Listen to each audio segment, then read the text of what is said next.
So not a whole heck of a lot going on this week, but yeah, we're going to go ahead and get into it anyways here and kind of go over the basics and everything that I've been doing with the plants, which really has not been much. So let's go ahead and get things going here inside of our Mars Hydro 3x3 tent and check out what's happening in here. Made a couple little changes in here. You guys will see that here in a second. We'll kind of point that out if you guys haven't noticed already. But yeah, a couple little changes, something I haven't done in many years. But yeah, we got some autoflowers in here. We got some photo periods in here, and we got 4 autoflowers going right now, 2 photo periods right now down there on the tray, and another one we're trying to get going here, but not having much luck.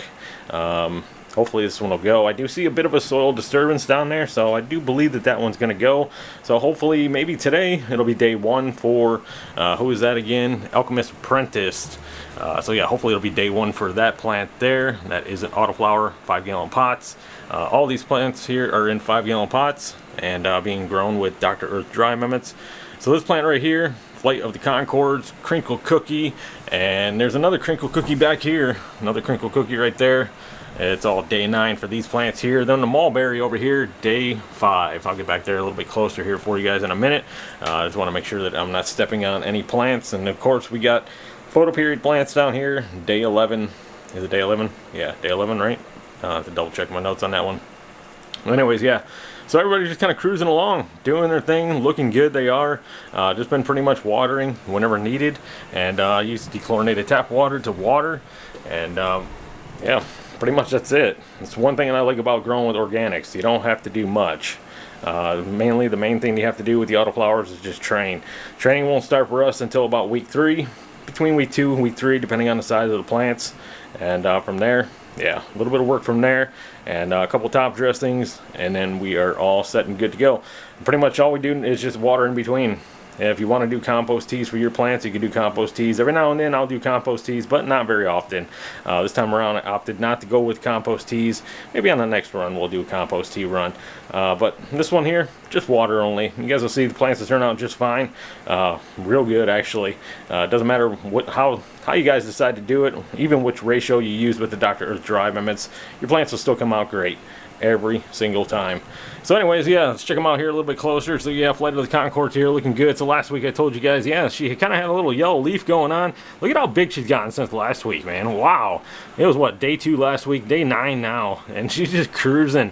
She had a little bit of a yellow leaf going on. I was like, oh, maybe she's gonna mutate or do something weird, and she just looked a little funky. But man, look at her now. Perfect. Looks good. Needed a little bit of support down here. They're getting a little bit tall real fast, and those leaves are getting quite heavy, so I did increase the fans in here.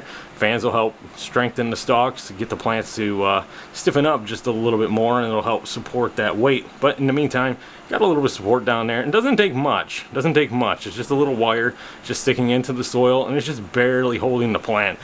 Mainly I want the plant to hold itself, but I want just that little bit of support just in case they start to lean again.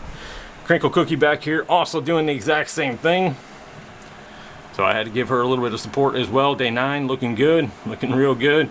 Now this one here has a red tag, and then this Crinkle Cookie here does not have a red tag. I'm growing these two a little bit different, not completely different, a little bit different. It's still using Dr. Earth dry mimics, but just different ratios. So when I started to grow out, I'm using a non-amended soil, 2 tablespoons per gallon. When I started to grow out, used just different ratios. One has no all-purpose. The one with the red tag has all-purpose. So that's my 4-to-4 ratio. 4 tablespoons of the veg, 2 tablespoons of the all-purpose, 4 tablespoons of the bloom. A little bit of worm castings in there. So these are 5-gallon pots, 10 tablespoons total to amend the soil. A little bit of worm castings in there as well, and good to go. Now this one here, this pot here, no all-purpose in it at all. So 6 tablespoons of the veg, 4 tablespoons of the all-purpose. Let me try that again. 4 tablespoons. Let me try that one again. 6 tablespoons of the veg, 4 tablespoons of the bloom. No all-purpose in there. Oh man, I'm so used to saying all-purpose all the time. But yeah, so this is an old ratio that I used to run a long time ago. Works just as good as the other ratio, and I just figured, you know, we're gonna go ahead and do that again. That, and I'm kind of almost out of all-purpose, and I'm not exactly sure if I want to go ahead and order any more, because it can sometimes not be easy for me to find. I can find the veg all day long. Bloom can be a little difficult at times, but for the most part, that all-purpose can be quite difficult sometimes. Sometimes I have to order it in like big bulk shipments just to make sure that I got it. And I'm just not 100% sure if I really want to run with it anymore. It's really not needed. It's really not needed. It's just something I was using over the many years of using Dr. Earth, and I've always, almost every time I start an autoflower run or a photo period run, I was always changing my ratio around, always switching everything around, trying to get everything dialed in. And the 4-2-4 always did work good, but the 6-4 always did work good as well. So it really doesn't matter. Like I said, with the Dr. Earth dry moments, you can do any type of ratio you want with your autoflowers photo periods, just as long as you're using 2 tablespoons per gallon, feeding every 21 days, via top dressing, transplanting, all that good stuff. You'll have good results. You will have absolutely good results. And yeah, these plants here are going to do great. But check it out here. Yeah, this crinkle cookie here is definitely smaller. It's day 9. Day 9 for this crinkle cookie, and day 9 for this one here. This one here definitely much larger. They came up at the same time, so definitely going to be different plants. Now, is that because of the ratio? No, it's not because of the ratio, because right now the plants are not even 2 weeks old, and the nutrients are just now starting to get going. The microbes are just now starting to take off, do their thing, and all that good stuff. And the plants for the first 2 weeks of their lives don't need any nutrients at all. So right now it's not nutrient based that's you know, causing the size difference. It's just the plants themselves. We're gonna have 2 completely different plants here, definitely. Hopefully this one doesn't turn out to be a runt. You know, with these night owl seeds, I have said, man, I've seen my fair share of runts, have I not? I'm sure a lot of you guys know. You guys have been around for a little while, and you guys have seen me running these night owl seeds. And from the Blue Power to God, what was the other one? I can't even think of their names. There were several. Strawberry Milk and Cookies, I think I had one. Strawberry Safari, I had one. That was really small. Master Bruce, there was what, like 3 of them that were just one solid nugget, and that's all that it was. Coolest little autoflowers. Smallest autoflowers I've ever grown in my life. But hopefully this one here doesn't turn out to be that. Yeah, hopefully she gives me a little bit more. Gives me a little bit something. But yeah, we definitely got the 2 here in different pots, different ratios. So I kind of wanted to see if there was going to be any visible difference once it was time to flower, or you know, for these plants to finish flowering and all that. See if there was any visible difference. But honestly, right now, from the looks of it, we're not gonna see that difference because the plants are not identical. They're not gonna be identical. They're gonna be different. They're already showing signs that they are gonna be definitely different. Mulberry back here, yeah, looking good. Day 5, not too bad. Looking good. Got a chunky little stalk on you. Yes, you do. Strong little thing you are. So I'm kind of eager to see what you're going to turn out to be. That one there's got a red tag too, so that plant there is in a 4-2-4 ratio. This one here, yeah, is in a 6-4 ratio. And then Alchemist Apprentice, we can get it going, is in a 6-4 ratio.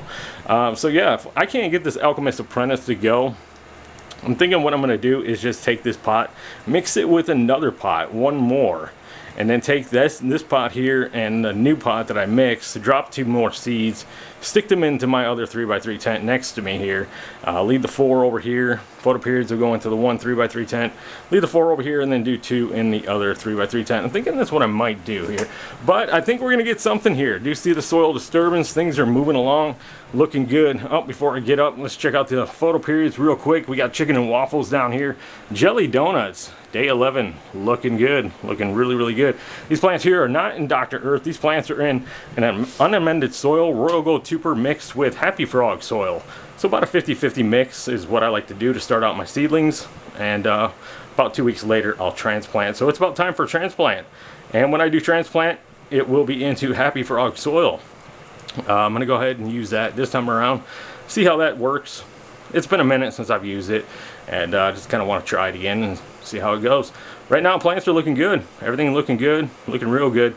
So I figure I got about 2 weeks on the soil before they're gonna need more food. So I'll be kind of forcing the transplant on them, but it's okay. As long as I'm gentle, we will be all right. Gonna move them up to 1 gallon pots. So next week, yes, next week they should be in 1 gallon pots. Should be all happy and going and growing, and hopefully within about the next week after that, we can top them for the first time and get them going. Autoflowers, we will not top at all, of course. We don't do that. No stress for the autoflowers. We're going to get into some low stress training around week 3, which is rapidly approaching. It's coming. So around week 3, we'll do that. Week 3, they'll get their first top dressing, training, all that good stuff. Yeah, we're going to be doing all that here under the Mars Hydro FC 4800 Evo. This light here, 480 watts from the wall, fully dimmable, daisy chainable. This light here is a full spectrum grow light, perfect for this 3 foot by 3 foot grow tent, even a 4 foot by 4 foot grow tent. This light here is also packing the ad lights, the UV, infrared, deep red, blue bars from Mars Hydro. This light here also has the Samsung LM301H diodes, the Evo diodes in it, and this is Mars Hydro's 2024 version of the FC4800 Evo. Awesome grow light, been using it now for a while, love it, it is awesome. Alright, so as you guys can see here, I have added a CO2 bag into my grow. Man, it's been a hot minute since I've done this, and I figured why not? Why not? Because I got the Mars Hydro, I got the sensors down here. I still haven't like posted, I haven't pinned them to the wall. I haven't found any sticky tape yet. I've been lazy actually.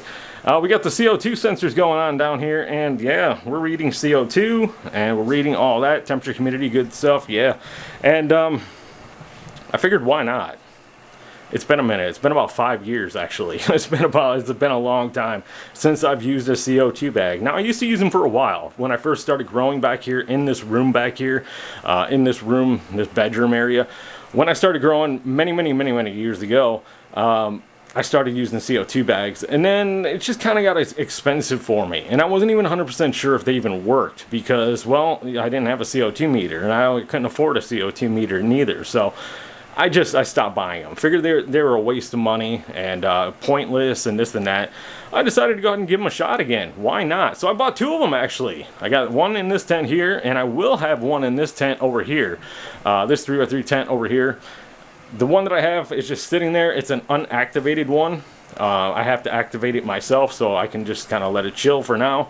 And I'm going to activate it here once I decide what I'm going to do with the Autoflowers, move a couple new ones over there, or if I'm going to move some of these ones over there, that one germinates or not, whatever I'm going to do.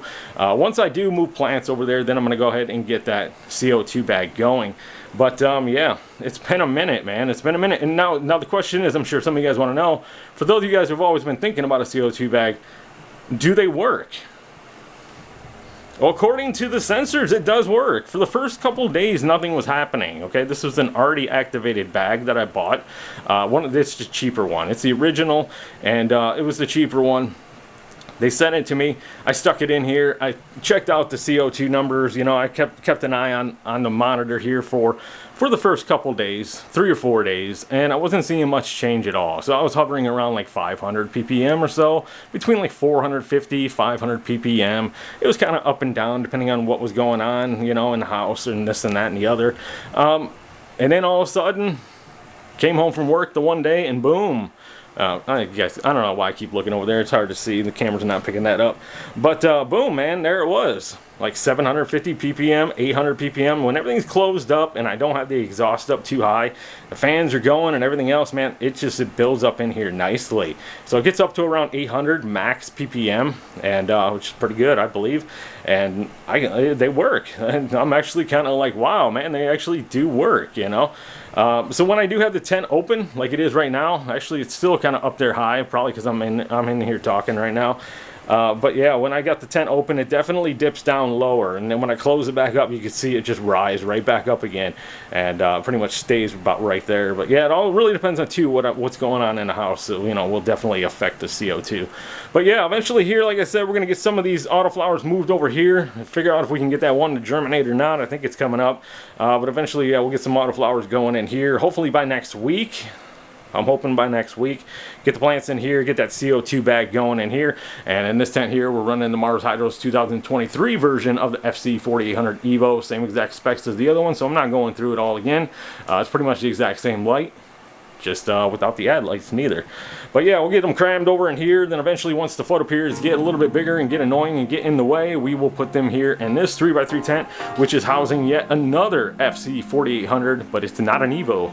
Yeah, it's an old school Mars Hydro light, one of their first bar lights, one of my favorites. But yeah, we're gonna be growing photos in there, autos in here, autos in there. So eventually we get everything all spaced out again and get things rolling again around here. But in the meantime, yeah, that's gonna do it for me. Thank you guys all for watching this week, and as always, and I'll talk to you guys next week. All right, guys, have a good one.